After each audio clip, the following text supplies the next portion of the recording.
साथियों नमस्कार। साथियों, इजराइल ईरान वॉर में अब कई नए मोड़ आते जा रहे हैं। ऐसी स्थिति में भारत को यूएस ने कहा है कि भारत अगर चाहे तो 30 दिन का ऑयल रशिया से ले सकता है। अब कई लोगों को लग रहा है कि भारत का यूएसए के सामने झुका हुआ है। क्या यूएसए बताएगा कि हमें कब तेल लेना कब नहीं लेना? ऐसी बात नहीं है। भारत ना यूएसए से झुका है, न रशिया से झुका है, न किसी से झुका है। यूएसए का इस तरह का बयान ये बताता है कि वो जो अतिरिक्त टैरिफ लगा रहा था, हमारी ट्रेड को नुकसान पहुंचाने की कोशिश कर रहा था, जिसे वो पहुंचा नहीं पाया नुकसान, हमें जिस तरह से बार बार डिस्टर्ब कर रहा था, वो वापस कर सकता है। उससे हम पे फ़र्क नहीं पड़ता, बट हाँ रिलेशंस पर फ़र्क जरूर पड़ता है। तो इस हिसाब से यूएस ने एक बात कही है कि रशिया का तेल लेना चाहे तो भारत ले ले 30 दिन का, कोई दिक्कत नहीं है।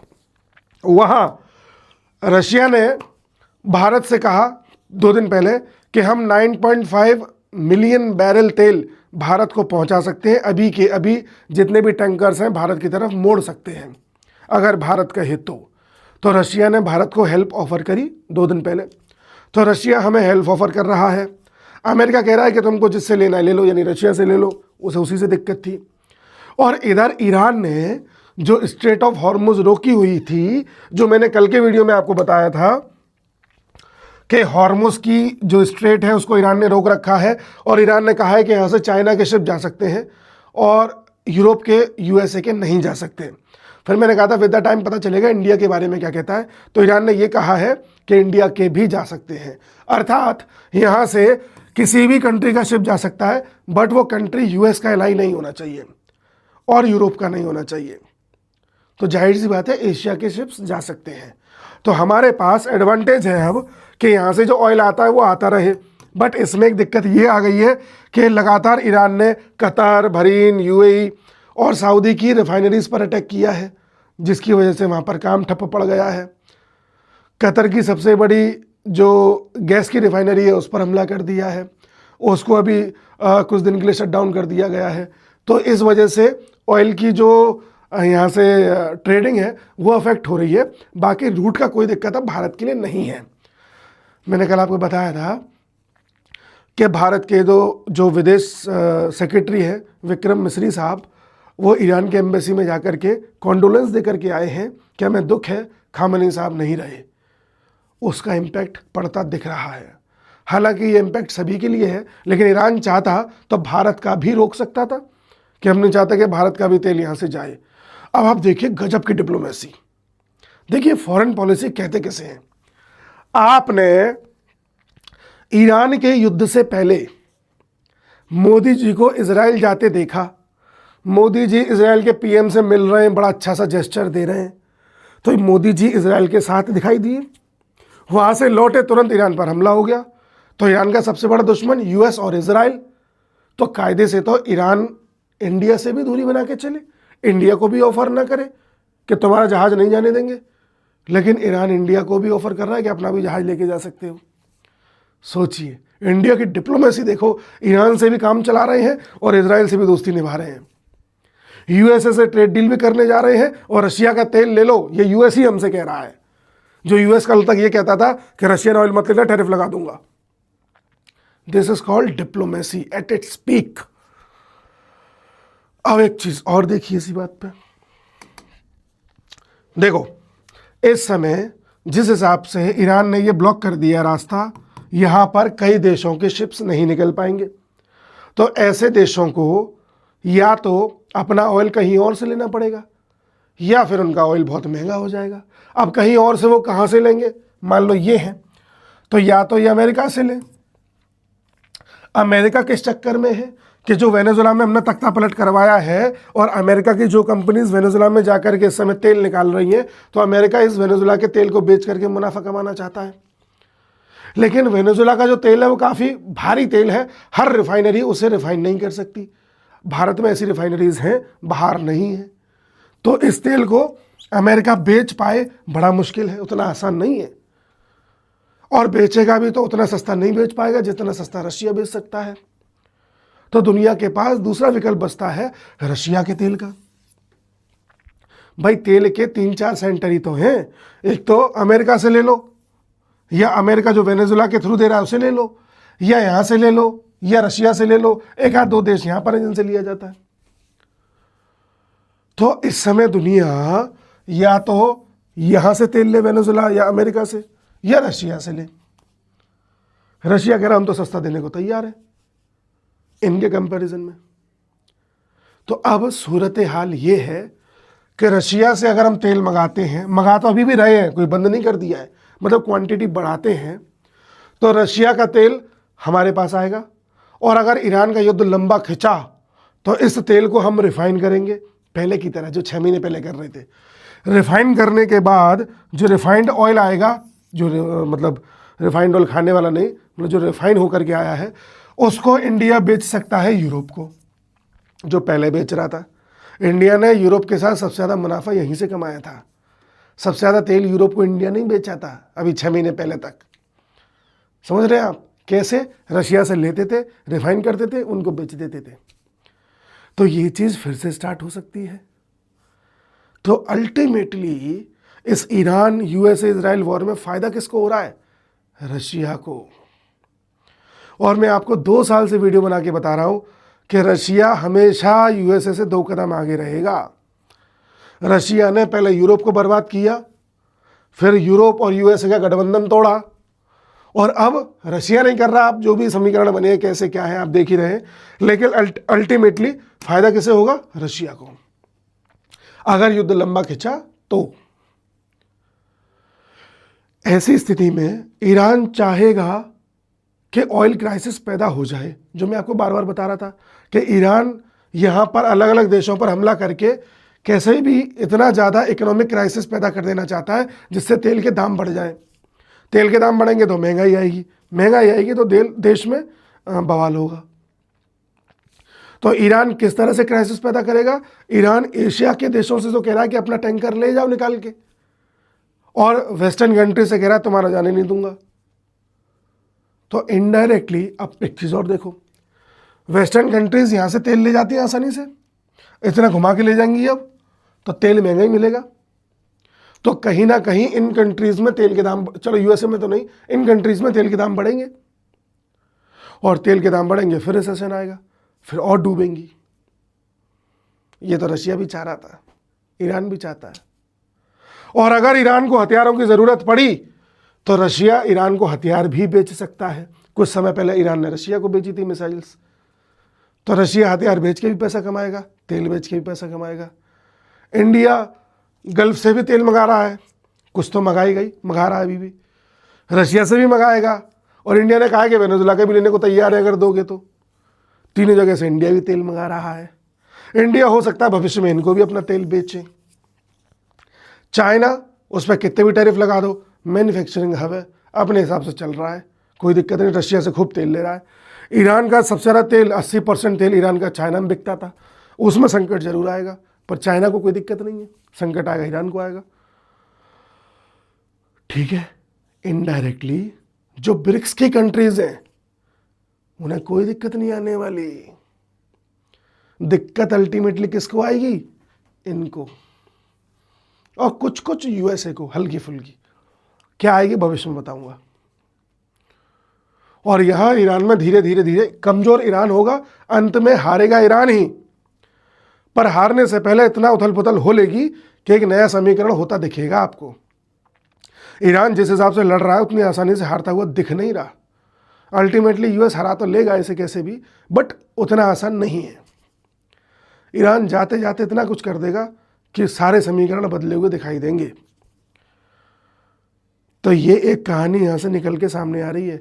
अभी अभी एक अपडेट आई थी कि ईरान का एक 16 लाख का ड्रोन गिराने के लिए अमेरिका और इजराइल को 25 करोड़ रुपए खर्च करने पड़ रहे हैं। 25 करोड़, बहुत महंगा पड़ रहा है। चलिए, तो ये मैंने आपको एक समीकरण बता दिया कि आगे क्या होने की संभावना है अगर युद्ध लंबा खिंचता है। तो युद्ध के परिणाम क्या होंगे, अंत में होगा क्या जब सब समाप्त हो जाएगा? तो समाप्त ये होगा, ईरान में तख्ता पलट, आज नहीं तो कल। उसके बाद इजराइल लगेगा बाकी देशों में डी-रेडिकलाइजेशन करने में। यूएस और सिमट जाएगा क्योंकि बहुत सारे हथियार अपने खर्च कर चुका होगा। रशिया, इंडिया, चाइना और मजबूत हो चुके होंगे। ये चीज़ें निकल के सामने आएंगी। ठीक है, अब आते हैं अगली खबर पे। ये वही है जो ईरान ने कहा है कि हॉर्मुज़ की स्ट्रेट से इंडिया का भी निकल सकता है।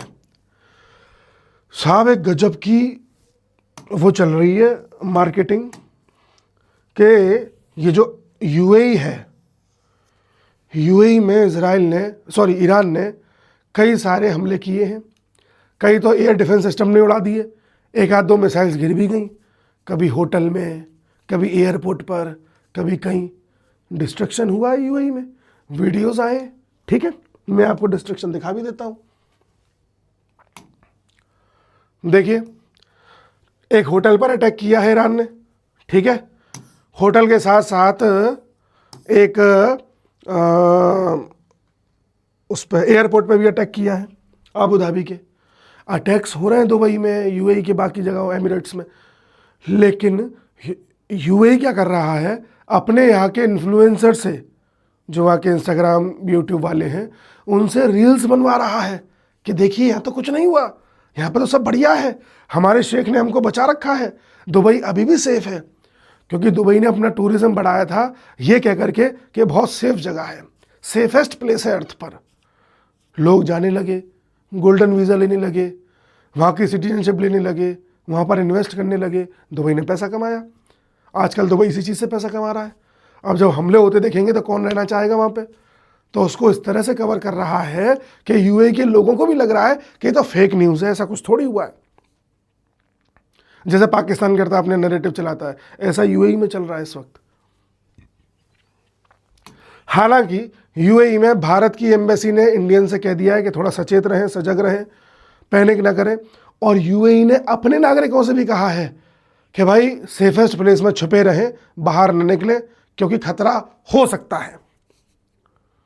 ये चीज़ जब मैंने गूगल पर सर्च करी तो ज़्यादा मिली नहीं, लेकिन जिस समय ये बोला गया था यूएई में, उस समय मेरे पास एक नोटिफिकेशन आया था एक वेबसाइट का। तब मैंने इसको देखा था एकदम से, फिर वो मैंने गूगल पर सर्च किया या दिखाने के लिए आपको, तो मुझे मिला नहीं। वो बड़ी तेज़ी से खबरों को दबाया भी जा रहा है।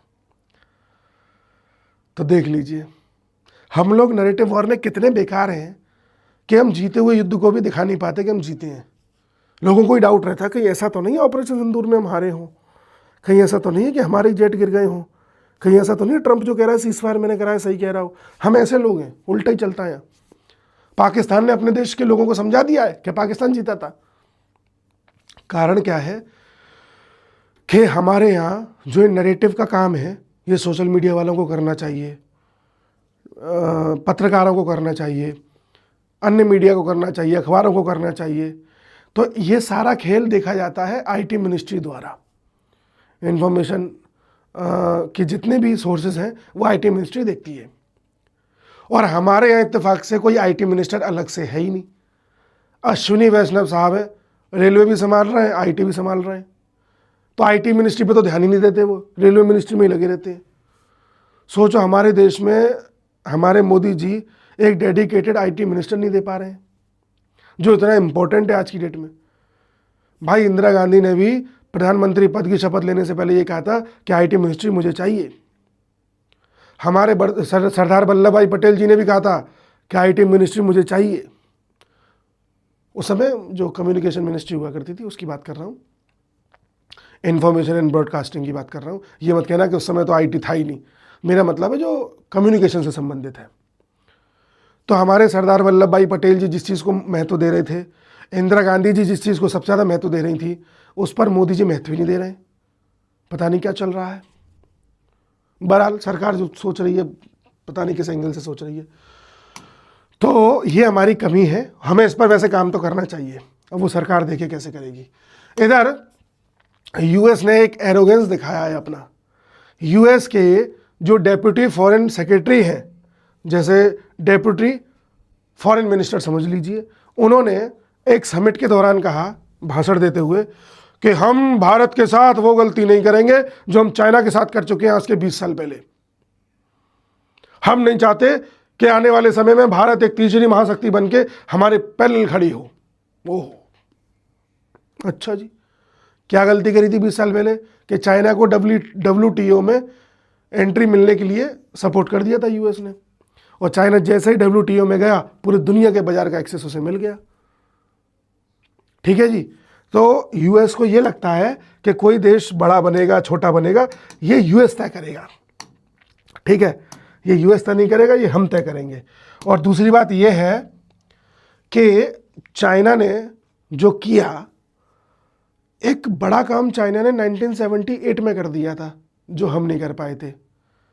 1978 में भारत का और चाइना का जो करेंसी है डॉलर के मुकाबले वो समान थी। यहाँ दूसरे शब्दों में कहूँ तो इंडिया और चाइना की जो स्थिति है 1978 में समान थी, एक जैसी थी, बल्कि चाइना और बदतर था हमसे।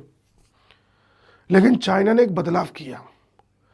चाइना ने कहा कि हम कम्युनिस्ट कंट्री हैं, हाँ यहाँ पर सारा कुछ सरकारी रख रहे हैं हम, ऐसे काम नहीं चलेगा। चाइना ने अपनी इकोनॉमी में एक बदलाव किया और LPG रिफॉर्म से लेकर के आया, उन्हें दूसरे तरीके से लेकर के आया था, प्राइवेटाइजेशन लेकर के आया था एक तरीके से 1978 में। और ये LPG रिफॉर्म हम कब लेकर के आए? 1991 में। तो जो काम चाइना 1978 में कर चुका था वो हम कब कर रहे हैं? 1991 में। तो इतना जो गैप है वही हम में और चाइना में गैप है, पहला पॉइंट। दूसरी गलती हम क्या कर रहे थे? जिस समय चाइना अपनी इकोनॉमी को खोल रहा था, प्राइवेटाइजेशन कर रहा था, उससे जस्ट 2 साल पहले 1976 में, यानी उसी के आसपास, हम अपने कॉन्स्टिट्यूशन में एक वर्ड जोड़ रहे थे, सोशलिस्ट इकोनॉमी। यानी हम कह रहे थे कि हमारी सोशलिस्ट होगी, सब कुछ सरकारी होगा, और चाइना उसके 2 साल बाद कह रहा है कि हमारे यहाँ प्राइवेट भी होगा। कितना बुनियादी फर्क वहां पर आ गया था। इसके बाद एक चीज और भी हुई, वो ये हुई कि यूएस को ये पता था, यूएस ने क्या क्या मदद की है चाइना की, वो बता रहा हूं। जब पहले ये USSR हुआ करता था तो इस USSR को कमजोर करने के लिए यूएस ने चाइना को मजबूत किया, चाइना को सपोर्ट किया। चाइना को सपोर्ट कैसे किया कि यूएस की जितनी भी बड़ी बड़ी कंपनीज थी उन्होंने अपने प्लांट खोलना स्टार्ट किए चाइना में। यहाँ क्यों नहीं खोले?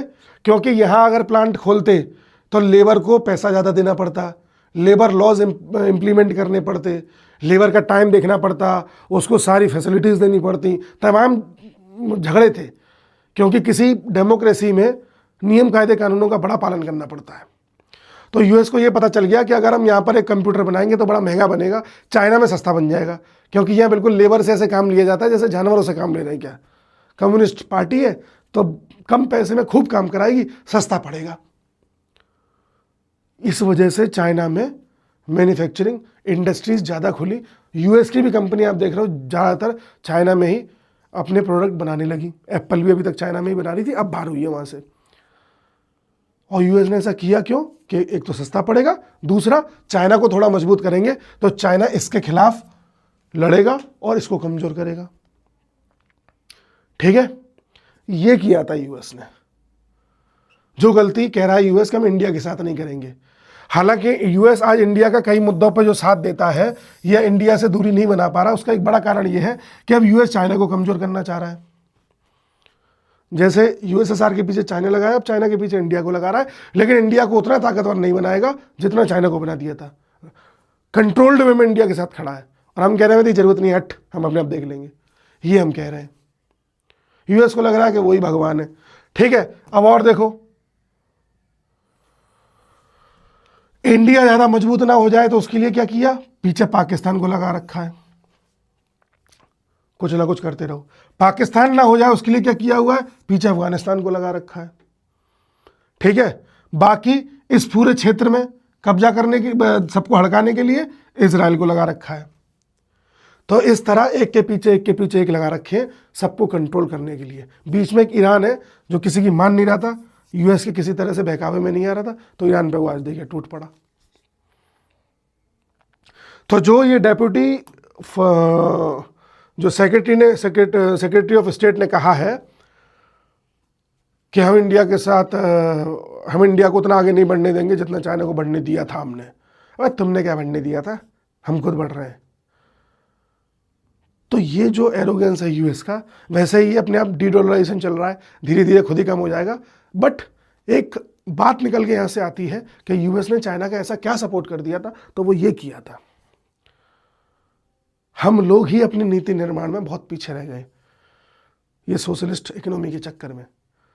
अब हमें आगे आना होगा, अब धीरे धीरे आ रहे हैं, देखते हैं कहाँ पहुँचते हैं। ठीक है, तो आज का एनालिसिस यही है। उम्मीद है मैं समझा पाया हूँगा अपनी फटी हुई आवाज़ से। आप कितना झेल रहे हैं मुझे मैं जान रहा हूँ, बट अगले 3-4 दिन में मेरी आवाज़ ठीक हो जाएगी। अब मैंने इलाज ठीक करना स्टार्ट कर दिया इसका, है ना। और जिसको भी जीके की किताब चाहिए हो, करंट अफेयर की, पिछले साल 2025 के सारे करंट अफेयर जिसमें कंपाइल्ड हैं, मैं लिंक दे रहा हूँ, आप ऑर्डर कर सकते हैं, क्योंकि वो अब महंगी होती ही चली जा रही है। ठीक है, नमस्कार।